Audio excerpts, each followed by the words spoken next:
Hey, y'all, and welcome back to another amazing segment on Gems Podcast. For those of you that are new, thank you so much for joining the community. For those of you that are seasoned, welcome back. Today with me is Hannah Lyon, and you already know me. It's your girl, Miss Genesis Amaris Kemp, the founder and host. But let me tell you more about my guest, Hannah Lyon, because y'all, this is a woman on a mission. So Hannah R. Lyon is a professional editor who has assisted dozens of authors in both fiction and nonfiction, polishing their manuscripts to perfection for successful publication. Over the last 6 years, her quality editing has led to books being featured on the #1 bestsellers list, both nationally and internationally. She is president of the Dis-Appropriate Wordsmith Group, where she mentors other writers in critique, lessons, and goal settings for their individual literary projects. Hannah is a guest expert on the topics of writing and editing at virtual and in-person conferences and writers retreat. She lives with her husband in Salt Lake City, Utah, in an old brick house they remodeled by hand to create their own little castle. Her free time consists of indulging in story driven video games, listening to and collecting classic rock and roll vinyl, and raising her two elven sprites of daughters. I don't know why that's hilarious, but without further ado, let's see why Hannah does what she does. Welcome, Hannah Lyon. Thank you so much. I'm so excited to be here. So, Hannah, before we jump into our connection part of the segment, how, why do you say your two daughters? Why do you describe them as that? To me, they are very unique little girls. They're 3 and they're 1 right now, but they have very sprite-like qualities where they're very observant. They're very high energy. They have these big, bright blue eyes. And so I've had people telling me over the last couple of years, they just look like little elves, little fairies. And so because I have a lot of castle analogies and fantasy authors I work with, I just put that in there for fun to get a laugh out of people, and it worked, so I'm happy. Because I was like, Elven sprites? I was like, I've never heard that. So amazing. So now let's do the connection part of this segment where I want you to be able to connect with the audience in a fun and personal manner. So there are two options you could choose from, either an icebreaker or a rapid fire 10-question game. What are you in the mood for? Ooh, let's do the rapid fire. That sounds like fun. Okay, here we go. We're playing rapid fire with Hannah and Genesis. Do do do do do do. Question number 1. What's one thing you enjoy about motherhood? Um, Being able to read books to my kids that I read growing up. Question 2. Favorite color? Purple. Question 3. What is your drink of choice? Coffee, tea, or maybe something else like an adult beverage or just something that just picks you up? Oh, definitely a good Merlot. Oh, okay. Yes. Question 4. Would you rather a dream car, dream home, or hell? Let's go big and have both. I would definitely take the home because I already have my favorite car. What's your favorite car then? I love my Toyota 4Runner because it's perfect for traveling, seeing the world, camping, and there's perfect room for 2 kids and 2 adults. So yeah. Amazing. Yeah. Question 5. Since you like castles and etc., are you more of a medieval times, if you've been to medieval times, or are you more like a Disneyland, Disney World type of castle goer? Oh, that's a great question. I would say right now it's shifted to Disney because of the 2 little girls in my house where there's constant Disney castles and music, and I'm trying to plan the best time to take them to see a Disney castle. Amazing. Yeah. So you said they're 3 and 5, right? 3 and 1. Oh, 3 and 1. Okay. Oh my gosh, I'm trying to put you ahead of the curve. Not 3 yet, and not 1. yet. So, some advice that I've heard from some of my Disney fanatic friends who, I mean, they go like 5 times a year or more, is whenever there's young, you should do Disneyland because they're Mm, smaller okay. and the park is smaller. If you do Disney World, make sure they're both walking so you're not Mm, carrying around like a child in a packed park and they could actually enjoy it and they could remember it. mm, I've only been to Disney once, and my crazy story is my husband and I went as big adults, so pre-pandemic, and we did 3 parks in half a day, and I would not recommend that to anyone. We drove in between each park because he was there for work, I was there for fun. mm. And the crazy thing is when he was driving, I was literally doing the fast passes in the car and we were like getting off one ride, running to another. So if you do plan a Disney trip, you definitely have to work out the logistics so you Mm, can enjoy it to the max because some of the lines are crazy. And I mm. definitely recommend a fast pass. Oh, thank you. Yes, it's been many, many years since I've been when I was much younger, so I'm sure it's changed a lot. So thank you. My pleasure. And we're on 6, right? Yes. Okay. So question 6. Um, you're married. What is one piece of marriage advice you wish someone would have told you early on? uh, that finding a balance between the things you need together and the things that you just want to do together is really important. That's what I would say. Question 7. How does Hannah get her self-care in? I am a Peloton addict. So whenever I have time, I love to be able to go and ride my bike, do strength training classes, do yoga classes, meditation, all of that on my Peloton app and just in my private little space in my basement.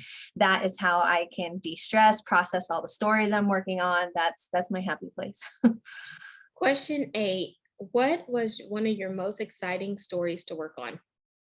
Actually, one that I had launched about a month ago. We hit international bestseller in 4 different countries, and it is called Divine Turbulence. It is a memoir of an incredible man named Gary Lee Price, and it took about 5 years with COVID and other things that happened to be able to get the book done.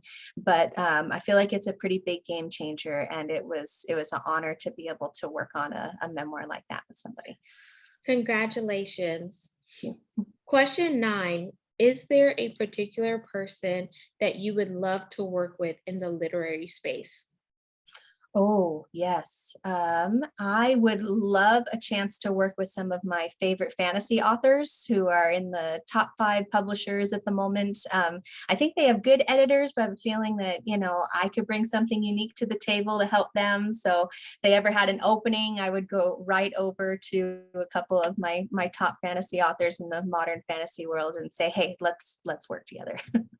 Okie dokie. So are you ready for what's next? It is a challenge to that. Sure, let's do it. So the challenge is, since you would love to work with some of those people, I want you to pick one of the persons and I want you to reach out to them. I'm going to give you 2 weeks to complete this challenge. And once you reach out, send me a screenshot so I know you reached out. So tell them why you feel compelled to work with them, how you can add value to them, how they can add value to you, how you could create synergies, and kind of give them your marketing kit and etc. And then see if we could take that dream, wish, and turn it into reality. Oh, I Because love that. what you're doing is shooting your shot. Because right now you have nothing to lose. Right. Okay. I can't argue with that. I love it. Do you accept the challenge? Sure. Yes. So, audience, you know what that means. We have to be Hannah's accountability partner. She accepted the challenge to reach out to one of the people that she admires that she would like to work with in the literary space. She has 2 weeks to complete the challenge and she must send us a screenshot. So, if you see Hannah in the online, the metaverse, slide in her DMs and say, Hannah, how's that challenge going? So we can hold her accountable. And question 10, it is our pass or play question. And here are the rules. If you pass, our rules are reversed. So you will ask me a question, Hannah. If you choose to play, I ask one last question to wrap up rapid fire. So do you want to pass or play? Let's play. Okay, last question. If you could have any superpower, what would it be and why? It would be the ability to type with my mind. So I could hold a baby or mow the lawn or pull weeds or ride a bike and at the same time be able to work on writing or editing, because that would be one of the coolest things that would work for me. And thank you for playing rapid fire. When you said that, I literally almost spit my tea out on camera because no one else had said that. I figured I'd go for something unique. Yeah. Amazing. So thank you for playing rapid fire. That concludes the connection part of the segment. Now let's jump into the main part of the segment, editing and writing, which is your jam. So Hannah, tell us how you got involved in the work that you're doing. And in order to do that, you have to give us a little bit of your background story. So you could do the cliff notes or give us a synopsis of who Hannah is and why you're so passionate about the work that you're doing. Sure. Yeah. Like most creative people, especially a lot of writers, I started out by being an avid reader. So I read a lot growing up. I loved the idea that you could escape into books, you could get therapy from books, you could be inspired or educated. But then what really got into my heart and my mind was I wanted to know the inner workings, the details behind how you took an idea and turned a book into something that's a legacy, something that lasts forever, even beyond when the author is gone, right? So that's when I decided to get into the editing world and seeing what it took to be able to walk with an author, with those ideas of theirs, and really polish up what they have as their partner and turn it into something that they're able to share with the world and be really proud of. So that has been where I came from, and that's kind of the goal that I go for now. I love that. So your love for reading, so just getting involved in other stories and seeing the literary works, and then that led you to wanting to create and embrace your creativity and help others find their creativity to just put their content out in the world and just encourage them that they could be free, they could help others, they could liberate, and etc. Yeah, absolutely. So, in the literary world, there are many different avenues to go down, and you chose specifically editing as one of your primary. And I know you do some ghostwriting here and there, and marketing, which is not your forte. But whenever you saw the literary world as a whole, how did you decide on what your niche was going to be? I actually found that it was a gift that I had, just the way that my brain worked. When I looked at writing, when I was reading something, when I was trying to write things on my own, my brain was able to look at that and kind of shift it into something that would be better. How could this be deeper? How could this be more meaningful? Or what do I not necessarily need? What can I get rid of to make room for something better? That's another huge part of editing. So I found that it was just a gift that I had, a talent that I had, and I just kind of ran with it and honed it as a skill. And what really helps is it's something that I love. It just gives me a lot of joy. And so I'm lucky enough that my job is something that also makes me really happy. That's amazing because it sounds like you said your job is something that makes you really happy, but then it's also like you chose to focus on your zone of genius and really own in on your craft. And you're like, you were always looking for ways that you can improve, ways you could add more substance and etc. So being an editor, are there any challenges that you face whenever you're working with someone? Because we as creatives, like, we love the work that we produce, but whenever you begin to partner with an editor, they may have other feedbacks and viewpoints that could kind of, be the rift there. And you're like, okay, no, I'm telling you this from my zone of genius. And I know you have your zone of genius, but talk about that because sometimes it could be like a murky situation just from the outside looking in. Yes, you're absolutely right. It can be very challenging. And like you said, creative people can be a little stubborn. They can be a little all over the place. It's kind of hard to pin them down, on a certain task, getting deadlines done, that kind of thing. It's great to have an editor who is able to help you with that aspect of the writing process. But what I love to do to try and establish trust with people so that they know that the advice I'm giving them is always in their favor fiber, it's growth for them as an artist, as a writer. I always start by asking them why they're writing their book. I want to know what the reason is that they're taking away from, their kids or their family or their job where they could spend all of their time sitting down to write. It's very time consuming. It can be very lonely. I want to know why they're writing that book. So whenever I start with an author, that's the very first thing we have as a foundation. And then I ask them who they're writing it for. So I know exactly who their audience is. When we go through edits, okay, who is the one person that needs to hear this story, that deserves to have the message that you're sharing here the most? And I find that if we have that foundation, and I'm a really good listener in that aspect of the editing process, then once we dig into each page, once they go through story arcs with me, find any plot holes, develop their voice, they have a little bit more trust because they understand I'm coming from a space that really wants to see them succeed. So that really helps when it comes to some of that resistance that's common in the editing process when someone is going through all your hard work. I like that because then you're really getting them to be intentional on their writing. So, that's tapping into their avatar. So, Mhm. who are you trying to market this book to? Then, why? What is the mission behind the book? And is that tied to a mission that is going to drive a movement? Is it tied to a mission that is heart centered? Is it tied to a mission that maybe it's educational, inspirational, or motivation? Or whatever. But then whenever you ask them those questions, it brings in more clarity and focus. Would you say that's a good example? Yes, yeah, absolutely. It makes a big difference.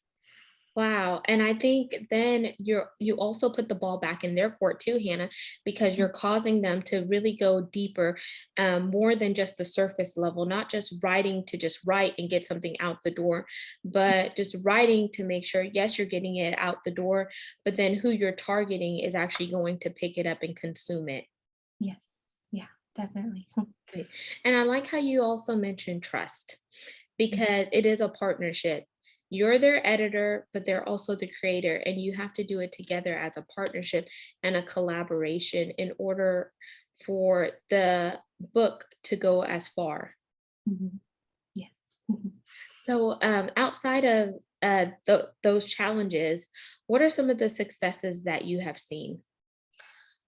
What's really beautiful for me as an editor is I get to see an author be able to hone their craft and to learn from the suggestions that I'm giving them, or not just what they need to fix, but how they can fix it, giving them different ideas and seeing them develop their voice. By the time we get to the end of their book, I always say, go back to your first chapter and look over what you did at the beginning, because by the time you finish going through this growth process that happens in editing, all of that polishing and deepening of your story, you go back to the beginning and you go, oh my gosh, that's where I started.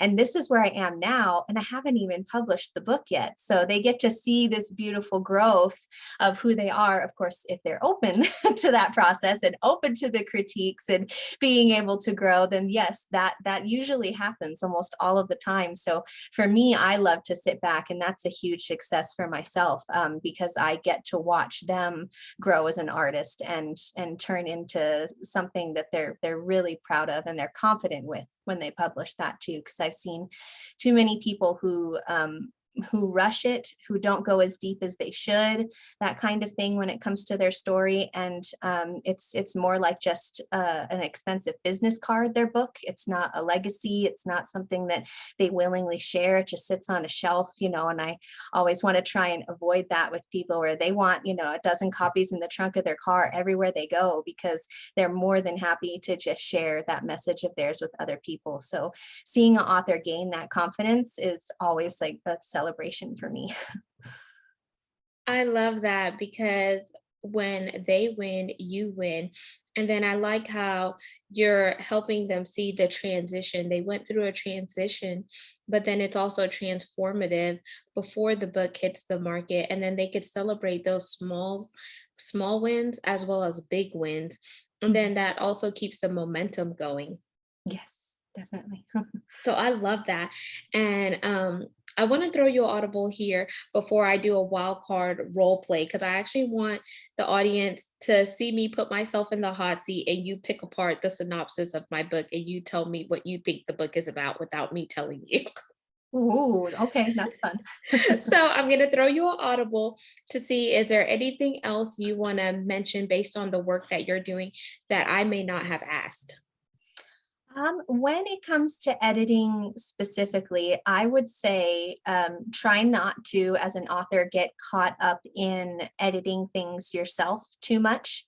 It's really important for you to look at your work as you go, figure out the story as you tell it to yourself at first, and edit those things as you go along. But a lot of people get stuck going over and over what they've written for many months, even years. I've worked with authors in their 60s and 70s who said, "Oh, I wish I had just had the guts to hand this over to somebody decades ago."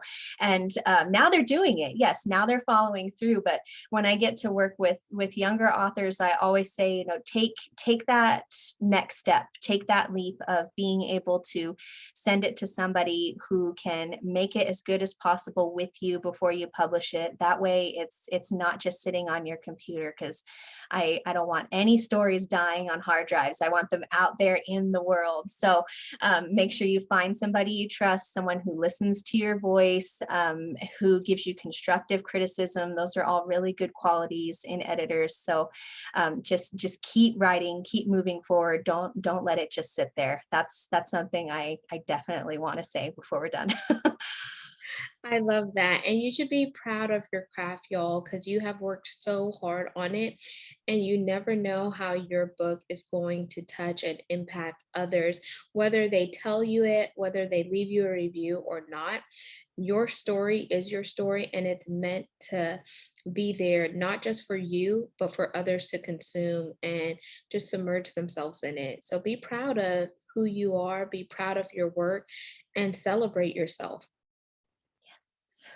So here's the wild card role play. Are you ready? Because, audience, like I said, I'm putting myself in a hot seat and we're going to see how Hannah does what she does, even though this is not going to be a full thing. This is just going to be a short glimpse. So you're definitely going to have to get with her and see if it makes sense to work with Hannah. But we're going to give you a preview. We're not going to give you everything, because this is not a come and get it all. So, Hannah, are you ready? Yes, let's do it. Okay, so I'm gonna hold up the book so you see the cover. Can you see Okay. the cover? Yes, most of it. Okay, hold on, sorry. There you go. Yes. So you, Okay. oh, hold on, where is it going? There we go. Sorry, y'all, I'm using a virtual background today. Oh, to the palace. Got it. Okay, I can see That's, the bottom. Thank you. that's the cover, and then this is the synopsis, the back of the book. So it says, what challenges in the workplace have you encountered that left you feeling as if you were mistreated? Have others who were unqualified seemingly passed you by in the ranks? In our daily lives, we are all faced with various trials, whether in the workforce or at home. However, when treated unfairly, it takes courage to stand and fight for what's right. No matter your race, nationality, ethnicity, or background, you can rise to be the game changer. When you use the power of your voice, you shake the atmosphere and cause a domino effect, because others will choose to either follow suit or stand in solidarity. On the pages of Chocolate Drop in Corporate America, Genesis has chosen to speak up for not only minorities, but also anyone who has been slighted on the job in any way. From her personal testimony, you will learn how speaking up brought awareness so that long-lasting change could be made. We do not win by remaining silent, overlooking injustice, and continuing to practice poor judgment. We win by standing together, engaging in those difficult conversations, and helping one another. Let's work together to create change for future generations to come. Beautiful. Okay, so pick me apart. Pick apart the book. Okay. Um, I love how you start your synopsis with questions, because it's always good to inquire directly to the reader about something that they might resonate with. So that's an excellent way to start things. If I had to have written the back of it or worked on the back of it with you, I would have told you to make it shorter. I do think that it's a lot, and you might be giving away a little too much compared to what they can discover in the book themselves, especially the last couple bit. I think it's important to have one or two sentences, maybe that's your promise to the reader of what they're going to learn, what they're going to walk away from. But if you give too much of that away, then I feel like they don't have as much incentive of that mystery that's left behind that makes them open it and say, okay, well, how exactly is she going to help me with that? So that would be something that I would do. And then I would ask you a question too, where do you have teaching principles in the book, where you take a moment to teach them different tools that they can use in life, or is it just your story specifically that you're sharing? Yes, so I do have teaching moments. So I have, I think, two in the book, and then at the end of the book I have a discovery exercise called Who Am I? And the reason why I say who am I is because growing up in school, so many people ask, "Hey, what do you want to be when you grow up?" But no one took the time to ask a young person, "Who do you want to be?" Nice. I like that. Okay. I think that's really strong, because right now, anyway, I've noticed with my most recent authors is that it's not necessarily full memoirs that sell really well, because usually you have to be really, really famous to get a lot of attention with a good memoir. But if you weave in teaching principles like that, where every so often you stop and you are giving the example from your life and using it to teach the reader a specific practical thing that they can then use and implement in their life, it changes everything as far as how well a book like that can sell. So if you emphasize that a little bit more on the back and show people that it's not just your story, but if you use keywords like that as far as tools, practical ways to implement them, how they're going to help you directly, then that kind of pulls people in with just your story that's unique in itself, and then how can it help me at the same time. So that balance really helps a lot when you're describing a book. Amazing, y'all. And see, that was amazing feedback that Hannah gave me. And I wish I would have known Hannah back then before my book came out. But hindsight is 2020. And if she could just do that in just a short amount of time with me, imagine what she can do for you whenever you hire Hannah and you work together as a partnership. So I love that she gave me constructive criticism based on, yes, I like how you opened with questions. Then she told me to condense it. Then I also heard her tell me, okay, at the end of the book, leave a little mystery there. So what I heard was maybe you should end with a cliffhanger that will cause them to open the contents of the book. And whenever I say open the contents, just don't open them in the store, but actually buy the book and submerge yourself in the literary inside of the book. And then another thing that we didn't talk about is the cover. So I've learned from experience is that a cover can make or break the book. So the name of my book is called Chocolate Drop in Corporate America, which could be controversial for some, but if you really are intentional looking at the cover, you'll see that there was a world in the background that where I mean that these issues with diversity, equity, inclusion, and belonging don't just happen here in America, but they happen worldwide. There's different professionals on the cover of the book. There's different races, because in order to be diverse, equitable, inclusive, and belonging, it takes everyone coming together. So even though the name depicts one thing, the cover is also showing that, okay, is it really about Blacks in corporate America? Because a cover is alluding to something else. Then I say from the pit to the palace, because everyone has been through a dark season in their life, but it's not about staying in the dark season, but how do you come into your palace? And Hannah's palace and her castle is going to look different than mine, and that's okay. But we each go through trials and tribulations, which are the failures that lead to our success, and our success could be tied to our palace. But it's our personal journey and how are we navigating it?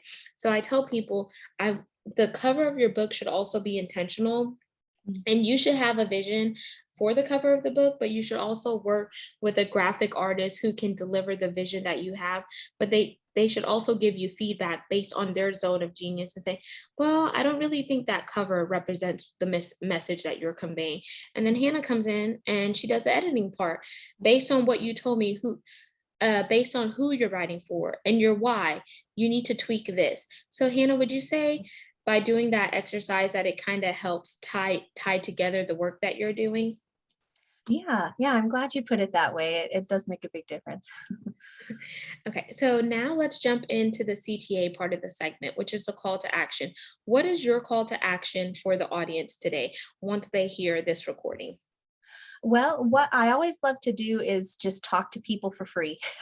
Just be able to sit down and let them know that their voice matters, that their story matters, that what they have to share is something that deserves to be out there in the world. It could make a difference to people you don't even know yet.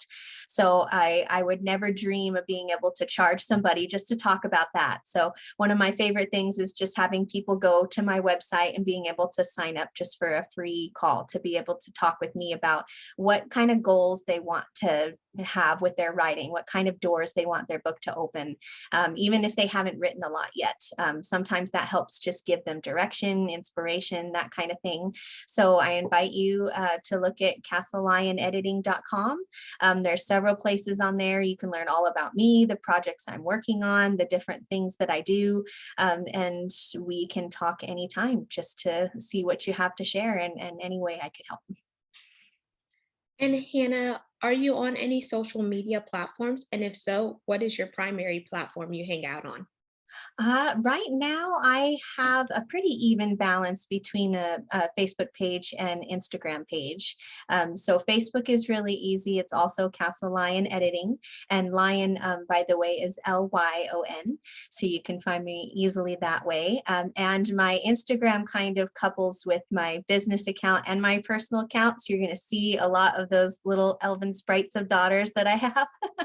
And that is at Lady Lion 19 is where you can find me there. Amazing. And Hannah, I want to thank you so much for just coming into the community today, sharing more about your background, doing a quick role play exercise that was a wild card. You had no idea we were doing that. And just really for helping other creatives really ignite their creative journey and help them reach the level of success that they want to be at by partnering their zone of genius with yours. Audience, make sure you like, comment, follow, and subscribe. We're on 40 plus platforms. You could also see the recording to this video on our YouTube channel by going to GEMS, GEMS, with Genesis Amaris Kemp. All of Hannah's contact information will be in the show notes. So all you need to do is read, scroll on down, and tap in with Hannah. Take her up on that offer. Have a chat with her. Learn how you can take your creative ideas that are in your head, get them onto paper, and get them out into the universe for other people to consume. And lastly, but not least, where would I be without my supporters? You know, I only think about you. I want to thank each one of you for tuning in on a regular basis to support the guests that I bring into the community, as well as the mission of bringing content that is educational, inspirational, and motivational, while we also bridge the gap for diversity, equity, inclusion, and belonging, because it does take all of us coming together to make this world a better place. Because we are here to make imprints, but our imprints are to drive impacts. So that brings me to a big ask. We are looking for brand sponsors. It is paid sponsorship, and you can find out more info by going to genesisamariscamp.net or sending me an email to genesisamariscamp@gmail.com.